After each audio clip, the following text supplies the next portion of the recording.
Nell'ambito del progetto SAR, il gruppo di lavoro legato alla valorizzazione degli scarti generati dall'industria siderurgica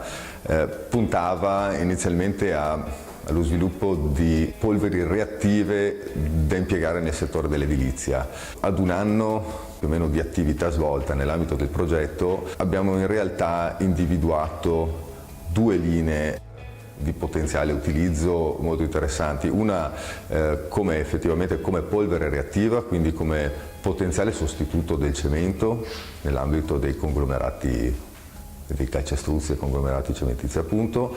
e in realtà un'altra applicazione che sta emergendo, su cui stiamo facendo degli approfondimenti, è la possibilità di produrre dei silicati da quelli che oggi sono considerate delle scorie e dei rifiuti, cercando come obiettivo il punto finale che questi materiali possano non essere considerati dei rifiuti ma direttamente dei sottoprodotti. Questo è l'aspetto legato, diciamo, a un processo di analisi su quelle che è le possibilità di autorizzazione che sono correlate appunto agli enti preposti, ma auspichiamo di riuscire ad arrivare a dei risultati concreti anche in quel senso.